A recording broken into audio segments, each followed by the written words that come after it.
This girl won't stop staring and smiling at him, and after she gets some new clothes, she even follows him on the street.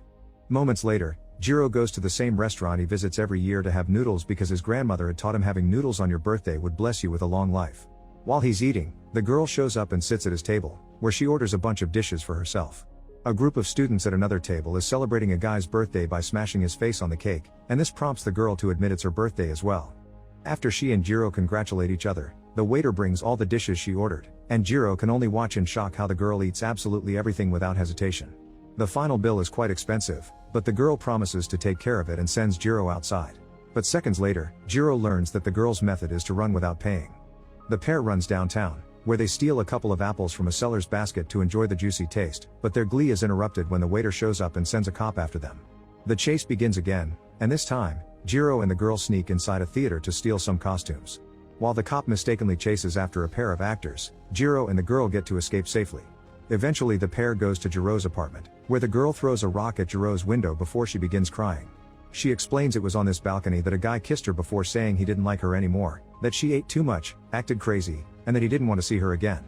Jiro assumes she means someone that lived there before him and stops her from throwing more rocks before taking her out for a walk in order for her to calm down. Sometime later, it's time for the girl to go, so she asks Jiro to close his eyes because she doesn't want him to see her leave. First though, she gives him a cute little red keychain, which she had bought for herself on her birthday, and in return Jiro gives her the anime figurine he had bought for his own gift. As the girl finally starts to leave, she confesses she came from the future in a time machine, and once she's far enough, she changes her mind and asks Jiro to open his eyes so he could see her smile. For some reason, this feels like deja vu to Jiro, and it makes him cry. 1 year later in 2008, Jiro's celebrating his birthday on his own again and hopes he may see the girl once more. Meanwhile in the middle of the city, a flash of lightning hits the streets and makes the girl appear in her silver suit again.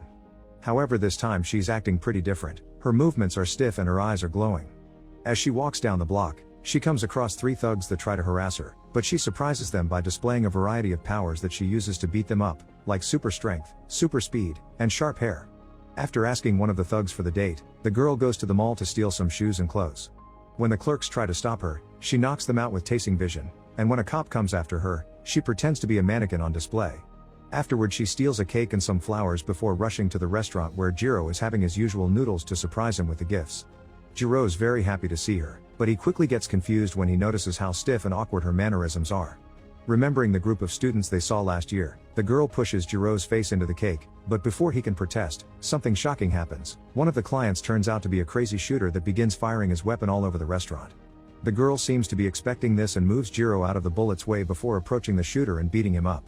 After throwing the criminal out the window and making him catch on fire with his own cigarette and the gasoline he had brought for his plans, the girl takes Jiro back to his apartment, where she breaks the padlock to get inside and uses her eyes to play a recording sent by a Jiro from 65 years in the future, who looks absolutely horrible. In his timeline, this Jiro was hurt by the shooter in the restaurant, but thanks to a lottery ticket he bought earlier, he became rich. All the money he won was spent on creating Cyborg 103, who was modeled after the girl Jiro met on his 2007 birthday and is programmed to become more human the more she learns and lives with him. Future Jiro sent her back in time to save this other Jiro from the shooter and to keep him safe from an incoming disaster, but he doesn't specify what. After the recording is over, Jiro wonders if 103 is capable of getting intimate, for which gets tased as punishment. Then, 103 meets Jiro's pet Raoul the iguana, which she finds very peculiar. The next morning to Jiro's shock, 103 ends up cooking Raoul for breakfast. From then on, Jiro and 103 start living together, and 103 helps Jiro as much as she can. When he's late for classes, she carries him to the university building using her super speed. She also scares the teacher into not throwing chalk at his students anymore. She goes with Jiro everywhere, even when he hangs out with fellow students, and also continues to eat a lot, but trying alcohol proves to be a mistake because it makes her malfunction. Jiro works as a cashier in a fast food restaurant, where 103 sits at a table while keeping an eye on him and stealing food from customers. One afternoon, a kid crosses the street with bad timing and Jiro almost has to watch the child get hit by a vehicle, but 103 rushes out of the restaurant using her super speed to save the kid just in time. Life continues as usual for Jiro, although it's much better now with 103's help. She records his classes, helps him with any little problem he may have, and refuses to take the bed option for falling into sleep mode while standing near the window for extra safety.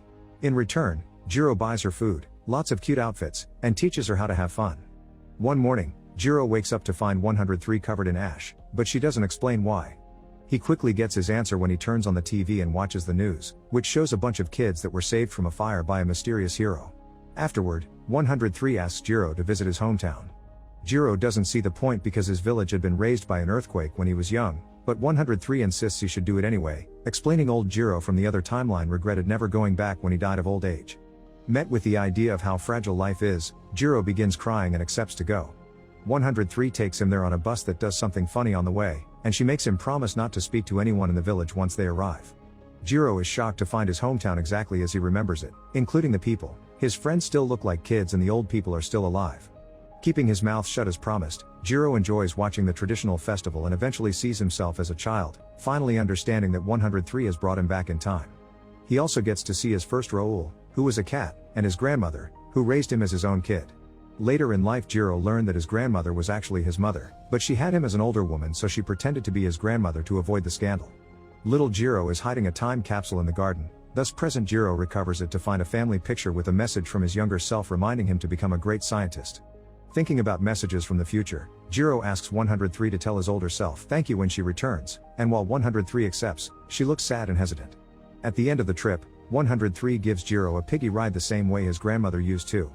He isn't sure if it was because of 103's cold back or the side effects of time traveling, but when Jiro returns home, he's feeling sick and must stay in a hospital for a while.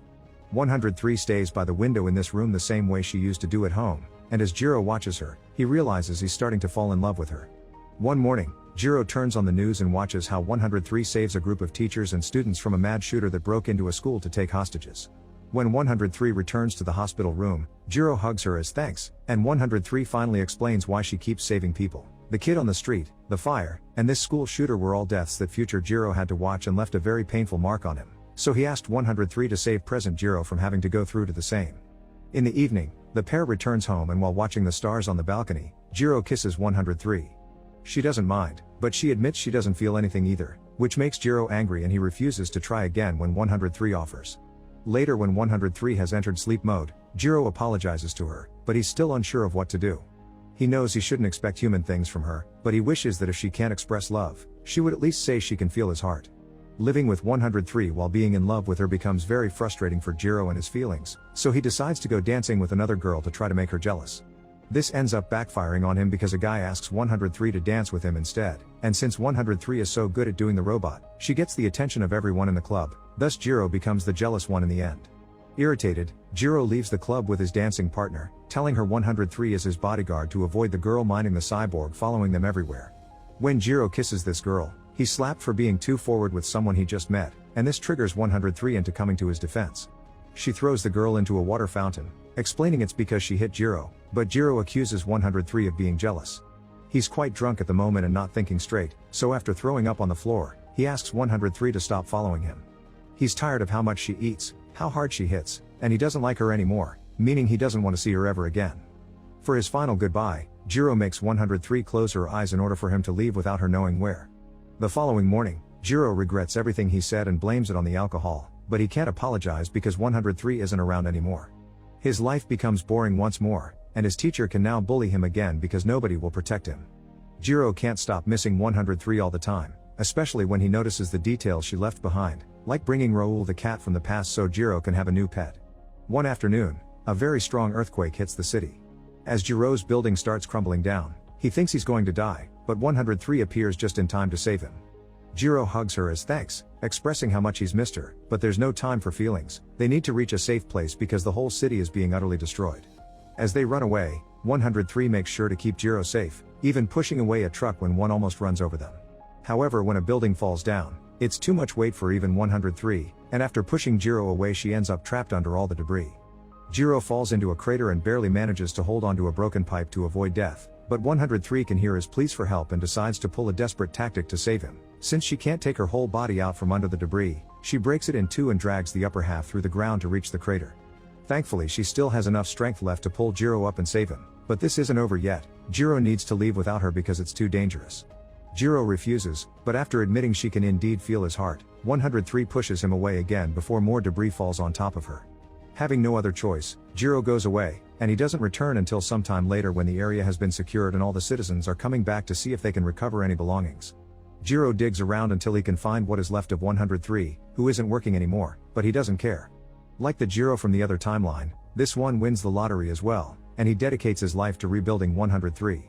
61 years later, Jiro is an old man in a much better condition than his alternate self because he never was a victim of the shooter, and not only he rebuilds 103 with her memories and her ability to feel his heart, but he also builds 3 more like her. When Jiro dies of old age, 103 is sent to a museum. Years later, in 2133, 103 is seen at the museum by the girl from the beginning of the story. She can't understand why a random cyborg from 60 years ago looks like her, so when the museum holds an auction, the girl buys 103, who comes with the red keychain that Jiro had. Then, the girl transfers 103's memories to her own mind, learning about everything that happened with Jiro and making her want to meet him. After buying a permission to time travel, the girl travels all the way back to 2007, explaining the first birthday Jiro saw her, because she wanted to meet him before the cyborg would change his life. Seeing the city and the culture before it was hit by the earthquake is quite a shock for her, and it explains why the girl asks for lots of dishes and steals apples, since in the future food isn't this delicious anymore. Spending time with Jiro makes the girl fall in love with him and fall deep into synchronization with 103's memories. This is why on the balcony she gets angry and throws rocks at Jiro's windows. She's hurt by the time Jiro sent her away saying he doesn't like her anymore. When the time comes for her to leave, she makes Jiro close his eyes because she doesn't want to see her cry. She also gifts him the red keychain to bring the gift chain to a full circle. As she leaves, she starts realizing going back to the future would mean living in a time when Jiro is dead, so instead she travels to the day of the earthquake, finding Jiro clinging to what is left of 103. The girl decides to stay here to live with Jiro and feel his heart, kicking off the start of a third timeline.